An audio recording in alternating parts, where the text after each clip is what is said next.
Me da mucho gusto que esté aquí en el estudio Manuel Nieblas, socio líder de la industria manufacturera en Deloitte. Están presentando un documento espectacular, se llama El futuro de la movilidad. Y Manuel, pues cuéntanos de qué se trata. La verdad es que estaba viendo los cuadros y me parece pues muy interesante lo que tienen aquí planteado. Muchas gracias, Rodrigo, muchas gracias por estar aquí contigo. Y bueno, la idea del estudio, como sabes, en Deloitte estamos muy preocupados de qué es lo que va a suceder en la industria automotriz y hacia dónde se ven las perspectivas de las necesidades de movilidad de la gente hacia el futuro. Y hemos venido realizando una serie de estudios en los últimos años y hace apenas un mes y medio emitimos este estudio donde pues básicamente lo que damos o lo que queremos dar a entender digamos, a la industria automotriz y en general a todos los usuarios es que vemos que la movilidad va a ir cambiando, ¿no? Y básicamente va a ir cambiando por algunos factores particulares que en su conjunto o de manera individual pueden ser disruptivos para la industria. Hablaba, y empieza el documento, me parece muy interesante porque va siendo muy específico, pero de dos visiones. Es correcto. Una más conservadora, digamos, la evolución lineal, lo que estamos acostumbrados los seres humanos, por eso nos cuesta luego trabajo advertir cambios radicales, y la visión disruptiva, que en este caso sí la tienen bien contemplada. ¿En qué consiste esta divergencia de estas dos visiones que se ve con respecto al futuro de los vehículos? Ok, mira, en la primera, digamos, la visión conservadora, básicamente es la visión actual que existe de la industria, donde si lo analizas, realmente el tema del automóvil es un tema de propiedad. La mayor parte de la gente ve el automóvil como un auto propio y incluso es hasta aspiracional para varias de las generaciones. Y la visión conservadora va en el sentido de que el concepto de propiedad se va a mantener en el futuro. Se van a venir, digamos, que implementando cambios tecnológicos en la industria. Sin embargo, considera esa visión que el concepto de propiedad se va a mantener.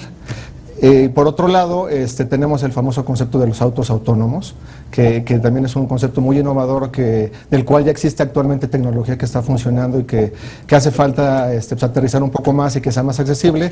Pero si comparamos o consideramos estos dos factores, digamos que de manera integral, pues por otro lado hay otro grupo de analistas o de personas que consideran que sí pueden ser disruptivos estos dos factores y ocasionar un cambio completo en el ecosistema de la industria. A eso nos referimos con las dos visiones, ¿no? Para esto hay visiones intermedias, ¿no? Y entrando un poquito al estudio, básicamente lo que decimos es, aquellos que piensan en que los cambios van a ser realmente graduales, que van a ser, digamos que poco a poco, es un esquema muy similar al actual, donde la propiedad se mantiene y donde el conductor pues, normalmente es el dueño del vehículo, ¿no? Digamos, la siguiente etapa o el siguiente futuro que vemos es aquel en el cual la propiedad deja de ser el factor preponderante, donde ya vemos modelos de automóviles compartidos o de movilidad compartida. Yo creo que un buen ejemplo es lo que aquí en la capital del país conocemos como la ecobici, ¿no? Hay otras propuestas de motonetas eléctricas, se conduce, en donde parecería extraño, ¿no? Si a alguien le hubieran preguntado, sí, no sé, en los 90s, oye, van a poner unas bicis, cada quien las toma y con una tarjetita las registras y las dejas, no, se las van a robar todas. Por supuesto. Sin embargo, hoy es una realidad y este tipo de modelos, pues vaya que sí ha tenido eco, digamos. Ya no hablemos de otras naciones. Aquí hay otro ejemplo que se llama Carrot, ¿no? Sí. Todavía muy limitado, pero que sí que puede, o sea, digamos, los cambios radicales pueden ocurrir y los vemos y los hemos experimentado en los últimos años. Y fíjate que en este sentido, uno de los factores principales que están llevando esa tendencia de movilidad hacia el tema compartido es precisamente el cambio generacional.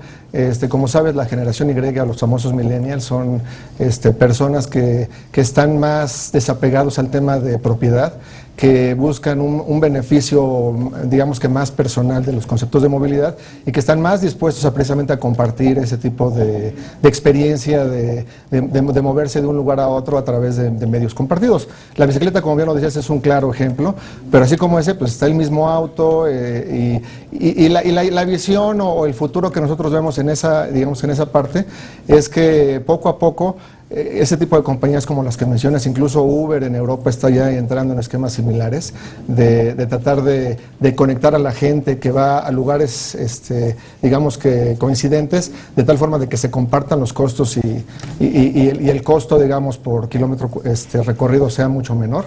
Eso se va a ir viendo, obviamente dependiendo de las economías y de las necesidades de las poblaciones. Sí, o como ya funciona Uber, que hay mucha gente que si saca las cuentas de lo que le cuesta transportarse con buena calidad en buenos autos en Uber, podría no entrar a un financiamiento automotriz y se ahorra, el auto no tiene una propiedad, pero todo es un activo que se deprecia. Ahora tienen un cuadro que me parece maravilloso, que lo midieron en pesos además, cuánto cuesta, digamos, los distintos escenarios planteados en términos del costo por kilómetro, ¿no? Así lo tienen establecido. Mira, para llegar a esos cálculos, este estudio está basado sobre todo con información de Estados Unidos, porque como sabes, en Estados Unidos hay mucha información relacionada con este tema. Lo que hicimos, corrido de, digamos, partiendo del esquema tradicional donde uno es el propietario y obviamente el costo por kilómetro implica la depreciación del vehículo, el costo del combustible, el tiempo que uno le dedica para estar manejando. Los trámites burocráticos, qué pesadilla. Exactamente, ¿no? Todo el tema de impuestos, y todos esos conceptos, y de ahí determinamos que aproximadamente el costo por kilómetro recorrido sería de aproximadamente 10 pesos en el esquema tradicional. Si de ahí nos vamos y vamos recorriendo los futuros que nosotros vemos, donde el segundo estado es el que te comentaba del automóvil compartido, ahí de entrada vemos que el costo se reduce aproximadamente a 6.5 pesos, que estamos hablando de un 35% de reducción, y básicamente la reducción se explica por el hecho de que compartes el vehículo, compartes costos, compartes temas de combustible y costos del vehículo, y bueno, automáticamente hay un beneficio inmediato, ¿no? Pero si de ese estado nos vamos al siguiente, que el siguiente estado que nosotros estamos pensando es un estado donde todavía se mantiene la propiedad, pero ya estamos pensando en que los automóviles son autónomos, ahí todavía se reduce más el costo. ¿Por qué razón? Pues básicamente por el hecho de que ya no tienes que estar manejando el coche y puedes dedicar tiempo realmente productivo a otras actividades. Sumado a todo el tema de la tecnología, porque obviamente en un automóvil, y lo estamos viendo ya en la actualidad, ya existe mucho el concepto de la comunicación del vehículo con la infraestructura o de vehículo a vehículo, y obviamente lo que busca aquí la industria y la tecnología es evitar accidentes, evitar, reducir las distancias entre vehículos, por ejemplo. Con eso se reduce automáticamente el tráfico y además... Con que conduzcan con eficiencia, ¿no? Luego vemos Cafre que de verdad generan un tráfico tremendo, y en esta zona de la esquina de la información constantemente lo atestiguamos. Tú lo sabes, la principal causa de los accidentes actualmente pues, es el error humano. Si eliminas el hecho de que el automóvil sea manejado por un humano, automáticamente, prácticamente se eliminan todos los temas de riesgos de accidentes en automóviles. Y ahí es donde vemos esa tercera etapa o ese tercer futuro que se va a presentar una vez que la tecnología del automóvil autónomo sea mucho más accesible y esté ya totalmente probada. Y que sería 3 veces menos, o sea, 3 pesos con 18 centavos por kilómetro, comparado con los 9, casi 10 prácticamente, que cuesta hoy, digamos, dentro del modelo tradicional, ¿no? Mira, en el estudio, cuando hablamos del 318, que es el estado 4, o el futuro 4, digamos que ese sería el mejor de los mundos. Y es aquel en el cual el concepto de propiedad se elimina. ¿Se eliminó? Entonces, en ese momento ya tú no estarías pensando en comprar un vehículo, sino estarías pensando más bien en nada más en cómo satisfacer tu necesidad de transportación. No comprarías el auto, pero además conjuntado con el tema de la autonomía, ¿no? De que claro, el vehículo sea. De hecho, veía a Travis Kalanick, el fundador y CEO de Uber, y él, pues había una aparente contradicción, ¿no? Por un lado, ellos dicen, generamos emprendedores porque cada persona ahora puede tener ingresos con su vehículo Uber, pero decía, hacia el futuro no podemos evitar pensar en que tendremos autos autónomos, y esto modifica la estructura de costos de esa compañía, porque ya no hay que pagarle al digamos, un chofer, el conductor, etcétera, y ya nada más pagas directamente pues el servicio del software y de lo que cuesta el activo, ¿no? Que en este caso lo compra Uber, o lo tiene en una flota una persona que decide subirla a esa plataforma, y pues ya sería muy barato, ¿no? Teóricamente. Y mira, en esta última etapa, que es donde se ve realmente el beneficio el mayor beneficio en reducción de costos, digo, que nosotros calculamos de manera general en un 70% de reducción de los costos actuales. Ahí estamos pensando en que las compañías pues, tendrán flotillas de transportación, pensaremos en esquemas de transporte multimodal, donde vas a poder moverte de un lado a otro a través de diferentes medios de transporte, pagando una sola cuota, digamos. No, y además para como está en estas megaciudades, como es la Ciudad de México, que veía en el Foro Económico Mundial hacían un indicador de las ciudades con más tráfico y me sorprendía que le ganamos a Sao Paulo, ¿no? Somos la tercera más, después de Estambul, siempre olvido una polaca que es el primer lugar, pero lo padecemos todos los días, ya prácticamente ahora que se dieron los amparos para que todos los coches circulen en el DF, pues estamos parados en el tráfico, ya salimos a estacionarnos a la calle, básicamente, ¿no? No, es una locura. La realidad es que el tiempo que le invertimos en la Ciudad de México a todo el tema de transportación es impresionante, y si eso lo traduces al costo hora-hombre, lo que le podríamos dedicar a otro tipo de actividades, digo, es impresionante. Si lo cuantificáramos sería una millonada. Manuel, vamos a quedarnos porque esto se vuelve casi catártico para los habitantes de una ciudad como la nuestra y de varias de la República, porque Guadalajara no está muy lejos y Monterrey tampoco. ¿Cuál es el futuro, digamos, y por escenarios, ¿no? ¿Cuáles son los escenarios más deseables? Y eso qué impacta, digamos, en cuanto a los usuarios. Pero el otro lado importante de la ecuación son las armadoras, ¿no? Sobre todo en un país como el nuestro, que nos hemos vuelto de una gran vocación automotriz. Ahorita platicaba de todas estas inversiones, México que se ha convertido en una verdadera potencia, pero que también se tienen que preparar las grandes automotrices para advertir estos cambios y adaptar sus productos y sus servicios de cara a estas nuevas realidades. Claro. Mira, en este caso, Rodrigo, yo lo que te diría es, primero que nada, estos 4 futuros de los que hablamos, como lo observamos nosotros, es que van a estar coexistiendo.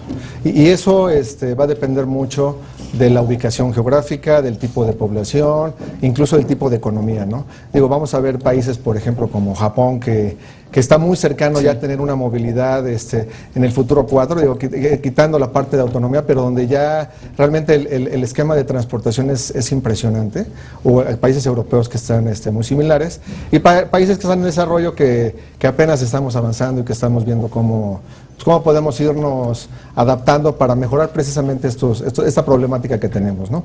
Y para ello, bueno, tanto la industria automotriz como el resto de las digamos, compañías que forman parte del ecosistema, pues van a sufrir cambios o pueden sufrir ciertos cambios, ¿no? En el caso de la industria automotriz en particular, pues debiera de estar pensando por un lado en que el principal cliente probablemente ya no será digamos que las personas directamente, sino serán compañías que manejen flotillas. Van a tener obviamente que considerar, y ya lo están haciendo en la actualidad, la utilización de materiales avanzados más ligeros que permitan tener un mejor rendimiento de combustible. Se están analizando esquemas de propulsión diferentes, temas de automóviles eléctricos, combinados, etcétera. Entonces ya la industria automotriz está empezando a prepararse para llegar, digamos, a ese cambio, aunque ellos realmente están en la parte conservadora, donde actualmente claro, ven el escenario donde la propiedad va a seguir siendo el factor principal. Sí, además con nuevos jugadores, ¿no? Porque hoy se sabe que Apple, por ejemplo, para el año 2020 estaría pensando en lanzar un vehículo. Google ya lo tiene, no lo en el mercado, pero claramente en pocos años va a estar asociado con una gran automotriz o de manera directa entrando, porque además tiene unos flujos de caja impresionantes como para entrar a esos negocios. Y el otro asunto que es que pues siempre me llamó la atención Sergio Marchionne, el CEO de Fiat Chrysler, que le hizo un llamado a General Motors, a Mary Barra, para decirle juntémonos, porque no tendríamos que estar gastando por separado en investigación y desarrollo, y en una sola compañía esto nos haría más eficaces de cara a este futuro inmediato con nuevos jugadores que los pueden sacar de la jugada, ¿no? Ya, totalmente de acuerdo, Rodrigo. Y en ese sentido, si analizas lo que están haciendo, lo que está haciendo la industria automotriz, prácticamente todas las armadoras ya tienen centros de desarrollo de investigación en Silicon Valley, ya están muy metidos con el tema de innovación, y seguramente pues van a hacer sus esfuerzos. Aquí lo interesante va a ser qué tan disruptivo puede ser una compañía como Apple o como Google con una tendencia que ellos traen totalmente enfocada en tecnología, y cómo pueden llevar esa tecnología ya a lo que es un vehículo, ¿no? que apoye, digamos, a las masas a facilitar ese movimiento, esa movilidad de un lugar a otro. Entonces va a ser muy interesante el proceso, y obviamente la industria automotriz yo creo que está en ese proceso de entenderlo y de analizarlo. Por ejemplo, ahorita me viene a la mente Ford. tiene un programa donde está promoviendo emprendedores para precisamente anticipar un poquito sus escenarios, ver qué aplicaciones en los teléfonos móviles están haciendo para temas, por ejemplo, de automóvil compartido. Entonces, yo creo que todo el mundo sabe que está este tema, que puede ser algo importante. Aquí la duda es qué tan rápido se va a dar ese movimiento, qué tan rápido lo van a lograr. Y ese es el caso de la armadora. Si te vas al resto de las compañías, pues imagínate el gobierno, por ejemplo, ¿no? Que actualmente recibe ingresos de tenencia, ingresos por licencia, claro, una serie de recursos, el mismo combustible, ¿no? Que va a tender a reducirse en el tiempo, claro, en el consumo. En el consumo. Manuel, se nos acaba el tiempo, desafortunadamente, pero pues muchas gracias. Mientras el futuro llega, este futuro ideal, puede consultar el documento, se llama El futuro de la movilidad, seguramente en la página de ustedes, de Deloitte, aquí en México. Te agradezco mucho y pues espero que sigamos platicando de esto, porque por lo menos es catártico ahora que salgamos a lidiar con el tráfico. Por supuesto. Muchas gracias. Te invitamos a seguir cuestionando la información con los siguientes videos.